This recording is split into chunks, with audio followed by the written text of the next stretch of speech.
নমস্কার বন্ধুরা, আমার চ্যানেলে আপনাদের সকলকে আবারও স্বাগত জানাই।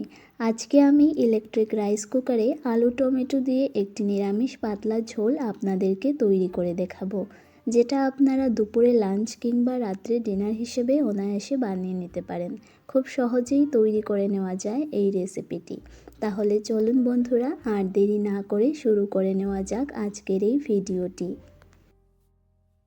এই রেসিপিটি তৈরি করার জন্য এখানে আমি 3টি মাঝারি সাইজের আলুর খোসা ছাড়িয়ে এগুলোকে ভালোভাবে ধুয়ে জল ছড়িয়ে রেখেছি। আর তারই সাথে এখানে 2টি মাঝারি সাইজের টমেটোকেও ভালোভাবে ধুয়ে এইভাবে কেটে রেখেছি। আর সাথে নিয়েছি 5টি চেরা কাঁচা লঙ্কা। এবার ইলেকট্রিক রাইস কুকারের মধ্যে আমি প্রথমেই দিয়ে দিচ্ছি কেটে রাখা সমস্ত আলুগুলো, আর তারই সাথে দিয়ে দিচ্ছি টমেটো, আর সাথে যে চেরা কাঁচা লঙ্কা রেখেছিলাম সেটাও দিয়ে দিলাম। এবার আমি এর মধ্যে দিয়ে দিচ্ছি হাফ টেবিল চামচ পরিমাণ হলুদ গুঁড়ো, হাফ টেবিল চামচ পরিমাণ কাশ্মীরি লাল মরিচের গুঁড়ো, 1 টেবিল চামচ পরিমাণ জিরে গুঁড়ো, আর স্বাদ অনুযায়ী লবণ। এবার এতে 1 গ্লাস পরিমাণ জল দিয়ে দিচ্ছি। ঝোলটা আপনারা নিজেদের পছন্দ অনুযায়ী কমিয়ে বা বাড়িয়ে দিতে পারেন।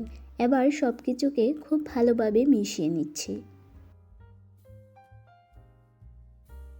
সব কিছুকে ভালোভাবে মিশিয়ে নেওয়ার পর এবার আমি ঢাকা দিয়ে এগুলোকে কুক করে নেব। তার জন্য এবার আমি ইলেকট্রিক রাইস কুকারের সুইচটা অন করে দিলাম। সুইচটা অন করে দেওয়ার পর এগুলোকে ততক্ষণ পর্যন্ত কুক করে নিতে হবে যতক্ষণ না পর্যন্ত আলু ভালোভাবে সেদ্ধ হয়ে যাচ্ছে। 10 মিনিট পর ফিরে আসলাম। এবার আমি ঢাকনাটা খুলে নিচ্ছি। দেখুন বন্ধুরা, সব কিছু খুব ভালোভাবে সেদ্ধ হয়ে গেছে। আমি আপনাদেরকে একটা আলু তুলে দেখিয়ে দিচ্ছি এটা ভালোভাবে সেদ্ধ হলো কিনা। দেখুন বন্ধুরা, আলুটা খুব ভালোভাবে সেদ্ধ হয়ে গেছে।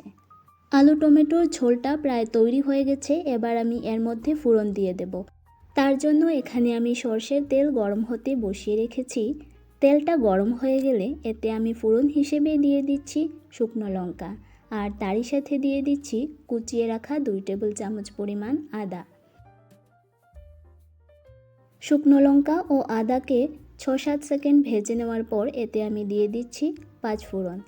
দিয়ে সব কিছুকে হালকা করে ভেজে নেব যতক্ষণ না পর্যন্ত ফোড়ন থেকে একটা মিষ্টি গন্ধ বের হচ্ছে।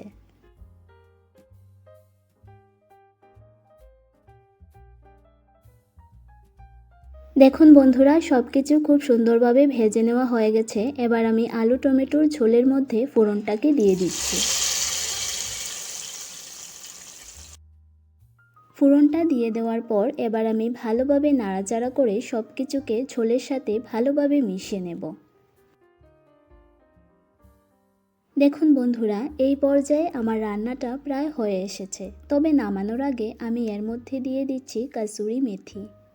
এবার ভালোভাবে নাড়াচাড়া করে কাসুরি মেথিটাকে ঝোলের সাথে মিশিয়ে নিচ্ছি। এভাবে কাসুরি মেথি দিয়ে একবার আলু টমেটোর ঝোল রান্না করে দেখবেন, খেতে কিন্তু ভীষণ ভালো লাগে। এই পর্যায়ে আমার রান্নাটা কমপ্লিট। এবার আমি এটিকে নামিয়ে নেব। তৈরি করে নিলাম আলু টমেটো দিয়ে এই গরমের দুপুরে খাওয়ার মতো পাতলা ঝোল। এটি আপনারা দুপুরে কিংবা রাতেও ডিনার হিসেবে তৈরি করে নিতে পারেন। খেতে ভীষণই সুস্বাদু হয় আর তৈরি করে নেওয়াও খুবই সহজ। আশা করছি আমার এই রেসিপিটি আপনাদের ভালো লেগেছে। ভালো লাগলে লাইক, শেয়ার ও কমেন্ট করার অনুরোধ রইল। আর আমার চ্যানেলে যদি নতুন বন্ধু হয়ে থাকেন তাহলে প্লিজ আমার চ্যানেলটিকে সাবস্ক্রাইব করে পাশে থাকবেন। দেখা হচ্ছে আবারও নতুন কোনো রেসিপির সাথে।